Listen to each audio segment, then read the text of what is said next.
Good morning everyone. In this part of equilibrium, we are going to start with polyacidic bases and polybasic acids.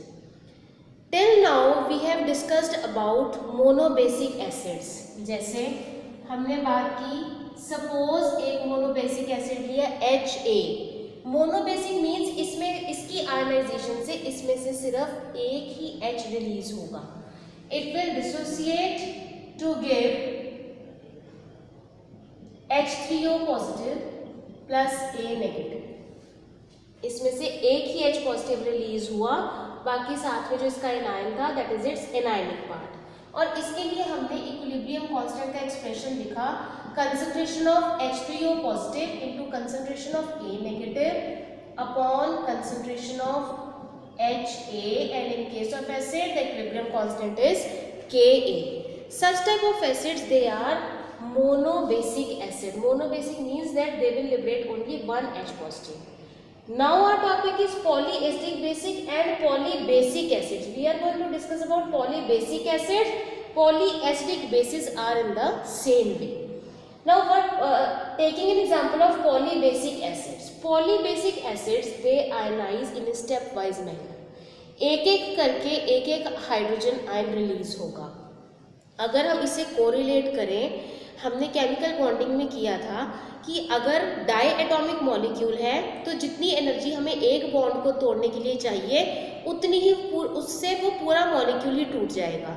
लेकिन अगर एक molecule में ज़्यादा atoms है तो वो एक एक करके टूटेंगे. पहले सपोज अगर 3 एटम्स वाटर में है तो उनमें से पहले एक OH बॉन्ड टूटेगा, फिर दूसरा OH बॉन्ड टूटेगा, and this will occur in succession.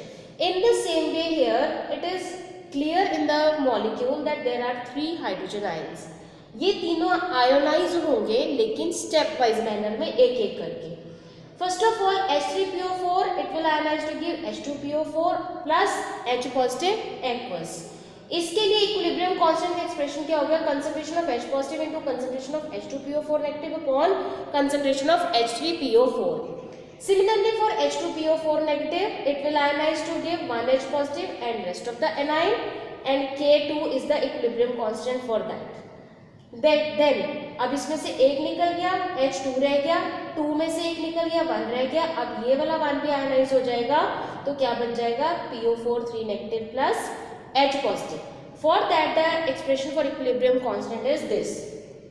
अब अगर हम कहें कि this is the equilibrium constant जब एक H पॉजिटिव रिलीज हो रहा है, this is the equilibrium constant जब दूसरा H पॉजिटिव रिलीज हो रहा है, this is the equilibrium constant when third H positive is getting released.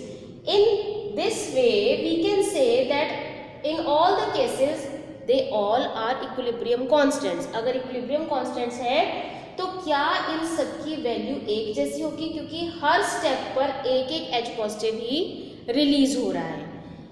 Is it the case that all the K they are same, K1, K2, K3 ये दोनों तीनों एक जैसे होंगे? No.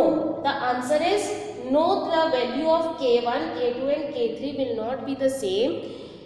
और अगर हम इनको कंपेयर करें तो K1 is always more as compared to K2 and K3. तीनों की वैल्यू सेम भी नहीं होगी, और अगर हम तीनों को कंपेयर करें तो कंपैरिजन में K1 की वैल्यू हमेशा सबसे ज़्यादा होगी as compared to K2 as compared to K3. The reason being first H positive is getting released from neutral molecule. Neutral molecule में से H पॉजिटिव निकलने में ज़्यादा प्रॉब्लम नहीं होगी as compared to the negatively charged species which is formed after the liberation of 1 H positive. एक H positive के liberate होने के बाद ये क्या बन गया, नेगेटिव. नेगेटिवली चार्ज में से एक और H पॉजिटिव रिलीज करने के लिए, क्योंकि negatively charge species H positive को इजीली रिलीज नहीं होने देगी, that is why this process and also the next process it becomes difficult. Hence the value of K2 and K3 will be less as compared to first one, because in the first step H positive is to be removed from neutral molecule, but in subsequent steps from negatively charged species, so it becomes difficult. इसी तरह अगर कोई dibasic है जिसमें 2 hydrogen है, वो भी subsequently निकलेंगे एक एक करके. In the same way for polyacidic bases, अगर बेसिस होंगे तो उनमें से भी अगर OH रिलीज होने हैं तो they will be release in a stepwise manner in the same way as we have done in this. So this is the difference between polybasic acids and monobasic acids. This is the difference that we have written Ka for single time for monobasic acid, लेकिन इनमें हर step पर equilibrium constant का expression होगा, value होगी और वो value इस manner में वेरी करेगी. Thank you.